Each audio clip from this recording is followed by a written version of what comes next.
ಹಾಲು ಉತ್ಪಾದಕರ ಸಹಕಾರ ಸಂಘಗಳ ಒಕ್ಕೂಟ ನಿಗಮದಿಂದ ರೈತರಿಗೆ ನೀಡುವ ಹಾಲಿನ ದರದಲ್ಲಿ ಲೀಟರ್ಗೆ 1.50 ರೂಪಾಯಿಗಳು ಕಡಿತಗೊಳಿಸಿದ್ದಾರೆ ಎಂದು ಬಳ್ಳಾರಿ ಹಾಲು ಉತ್ಪಾದಕರ ಸಹಕಾರ ಸಂಘಗಳ ಒಕ್ಕೂಟ ನಿಗಮ ಮಂಡಳಿಯ ಮುಂದೆ ರೈತರು ಪ್ರತಿಭಟನೆ ಮಾಡಿದ್ದಾರೆ. ಈ ಸಂದರ್ಭದಲ್ಲಿ ರೈತರು ಮಾಧ್ಯಮ ಜೊತೆ ಮಾತನಾಡಿ, ಆರ್ಥಿಕ ಸಂಕಷ್ಟದಲ್ಲಿ ಇರುವ ಒಕ್ಕೂಟದ ಆರ್ಥಿಕ ಪರಿಸ್ಥಿತಿಯನ್ನ ಸಮತೋಲನಗೊಳಿಸುವ ಒಕ್ಕೂಟದಲ್ಲಿ ಆಗಸ್ಟ್ 29ರಂದು ಜರುಗಿದ 342ನೇ ಆಡಳಿತ ಮಂಡಳಿ ಸಭೆಯಲ್ಲಿ ಸರ್ಕಾರದ ಸಚಿವರ ಸೂಚನೆಯನ್ನ ಧಿಕ್ಕರಿಸಿ ಒಕ್ಕೂಟದಿಂದ ಸಂಘಗಳಿಗೆ ಪಾವತಿಸುತ್ತಿರುವ ಹಾಲಿನ ಖರೀದಿ ದರ ಪರಿಷ್ಕರಿಸಿ ಹಾಲು ಉತ್ಪಾದಕರಿಗೆ ಹಾಲಿನ ದರವನ್ನು ಪ್ರತಿ ಲೀಟರ್ಗೆ 1.50 ರೂಪಾಯಿಗಳಂತೆ ಕಡಿಮೆ ಮಾಡಲು ತೀರ್ಮಾನಿಸಿದ್ದು ರೈತ ವಿರೋಧಿಯಾಗಿದೆ ಎಂದರು. ಆದರೂ ಕೂಡ ಈ ಆಡಳಿತ ಮಂಡಳಿ ಮೇ ತಿಂಗಳಲ್ಲಿ ಮುಗಿದಿದ್ದು ಆದಷ್ಟು ಬೇಗ ಆಡಳಿತ ಅಧಿಕಾರಿಗಳನ್ನ ನೇಮಿಸಬೇಕು ಎಂದು ಸರ್ಕಾರಕ್ಕೆ ಒತ್ತಾಯಿಸಿದ್ರು. ಇಷ್ಟಾದರೂ ಕೂಡ ಆಡಳಿತ ಅಧಿಕಾರಿಗಳು ಮೌನ ವಹಿಸಿರೋದು ಇದರ ಹಿಂದೆ ಯಾವುದೋ ಹುನ್ನಾರ ಅಡಗಿದಂತೆ ಕಾಣ್ತಾ ಇದೆ ಎಂದು ರೈತರು ಆಕ್ರೋಶಗೊಂಡಿದ್ದಾರೆ.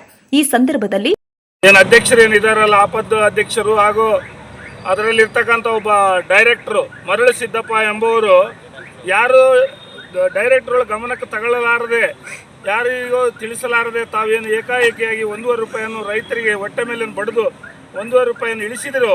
ಆ 1.5 ರೂಪಾಯಿ ಏರಿಸಿ ಅದರ ಜೊತೆಗೆ ಇನ್ನೂ 1.5 ರೂಪಾಯಿ ಒಟ್ಟು 3 ರೂಪಾಯಿ ಏರಿಸೋವರೆಗೂ ಕೂಡ ಇವತ್ತೇನು 100 ಜನ ಬಂದಿರ್ಬೋದು, ನಾಳೆ 1000 ಜನ ಲಕ್ಷಾಂತರ ಜನ ರೈತರು ಸೇರಿ 4 ಜಿಲ್ಲೆಯರು ನಾವು ಇದು ನಮ್ಮ ರೈತರಿಗೆ ನ್ಯಾಯ ದೊರಕೋವರೆಗೂ ಕೂಡ ಹೋರಾಟ ಮಾಡಿ ಈಗೇನು ಮಾಡಿರ್ತಕ್ಕಂಥ ಭೀಮಾನಾಯ್ಕ ಅಧ್ಯಕ್ಷರು ಹಾಗೂ ಮರಳು ಸಿದ್ದಪ್ಪ ಇದರಲ್ಲಿರ್ತಕ್ಕಂಥ ಡೈರೆಕ್ಟ್ರು ಇವರಿಬ್ಬರು ಕೂಡ ಈಗೇನು ಅನ್ಯಾಯ ರೈತರಿಗೆ ಮಾಡಿದ್ರು ಅದನ್ನು ಸರಿಪಡಿಸಿ ಈ ಒಕ್ಕೂಟವನ್ನು ಮೋಸ ಮಾಡಿ ನೀವೇನು ನಿಮ್ಮ ಬಕ್ಕಣ ತುಂಬಿಸ್ಕೊಂತ ಇದ್ರು ಅದನ್ನು ರೈತರಿಗೆ ಕಷ್ಟಪಟ್ಟು ದುಡಿದಂಥ ರೈತರಿಗೆ ಕೊಡಬೇಕಂತೇಳಿ ನಾನು ಇವರಿಗೆ ಮನವಿ ಮಾಡಿ ಹೇಳ್ತಾ ಇದ್ದೀನಿ.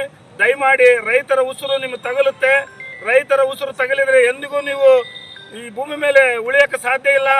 ರೈತರ ಉಸಿರು ತಿನ್ನಬಾಡ್ರಿ. ನಿಮಗೆ ಬೇರೆ ಬೇರೆ ಭಾಳಷ್ಟು ಇದ್ದಾವೆ. ನೀವು ಸರ್ಕಾರದಲ್ಲಿ ನುಂಗಿ ನೀರು ಕುಡಿದಿರೋದು ಇಡೀ ಜಿಲ್ಲೆ ಜನರಿಗೆಲ್ಲ ಗೊತ್ತು. ಆದರೆ ರೈತರ ಕಷ್ಟಪಟ್ಟ ಹಾಲು ಹಿಂಡಿ ಬೆವರು ಸುರಿಸಿ ಹಗಲಿ ರಾತ್ರಿ ಏನು ಹೆಂಡತಿ ಮಕ್ಕಳು ಎಲ್ಲರೂ ಸೇರಿ ಏನೋ ಎಮ್ಮೆ ಮೇಯಿಸಿ ಹಸು ಮೇಯಿಸಿ ಹಾಲು ಹಿಂಡ್ಕೊಂಡು ತಂದಿರ್ತಾರೋ ಅವ್ರ ಕಷ್ಟವನ್ನು ನೋಡಿ ನಿಮ್ಮ ಕಣ್ಣೀರು ಅವ್ರ ಕಣ್ಣೀರು ಒರೆಸ್ಬೇಕು. ಆದರೆ ಅವ್ರ ಕಣ್ಣೀರು ಇಡಿಸ್ತಾ ಇದ್ರಿ, ನೀವು ಕಣ್ಣೀರು ಒರೆಸ್ತಾ ಇಲ್ಲ, ಅವ್ರಿಗೆ ಕಣ್ಣೀರು ಬರಂಗೆ ಮಾಡ್ತಾ ಇದ್ರಿ. ನಿಮಗೆ ಆ ಭಗವಂತ ಕೂಡ ಸಹಿಸೋದಿಲ್ಲ. ನೀವು ಅನ್ಯಾಯಕ್ಕೆ ಗುರಿಯಾಗಿ ನೀವು ಭಾಳ ಶಾಪ ತೆಗೆಸ್ತಾರಂತೇಳಿ ಈ ಶಾಪವನ್ನು ತೋರ್ತೇವೆ ನಾವು ರೈತರೆಲ್ಲ. ನಾಳೆನೇ ಎಲ್ಲ ನಿರ್ದೇಶಕರ ಜೊತೆಗೆ ಮಾತಾಡಿ ಮೀಟಿಂಗ್ ಫಿಕ್ಸ್ ಮಾಡಿ ಇಮಿಡಿಯೇಟ್ ಆಗಿ ಅದರ ಬಗ್ಗೆ ಕ್ರಮ ತಗೋತೀನಿ ಅಂತ ಹೇಳಿದ್ದಾರೆ. ನೆಕ್ಸ್ಟ್ ಸೋಮವಾರದಿಂದ ಶನಿವಾರದೊಳಗೆ ನಾನು ಮೀಟಿಂಗ್ ಕರೆದು ಅದೇ 1ನೇ ತಾರೀಕಿಂದ ರಿವೈಸ್ ರೇಟ್ ಮಾಡೋಕ್ಕೆ ನಾವೆಲ್ಲ ಸಂಪೂರ್ಣ ಇದು ಮಾಡ್ತೀವಿ ಅಂತೇಳಿ ಸಾಹೇಬರಿಗೆ ನಮ್ಮೆಲ್ಲರಿಗೂ ಆಶ್ವಾಸನೆ ಕೊಟ್ಟಾರ. MD ಅವರು 1 ವಾರದಲ್ಲ ನಮ್ಮ 1ನೇ ತಾರೀಕಿಂದ ಏನು ರೇಟ್ ಜಾರಿ ಆಗಬೇಕೋ ಹಂಗೆ ಮಾಡಿಕೊಡ್ತಾರಂತೆ.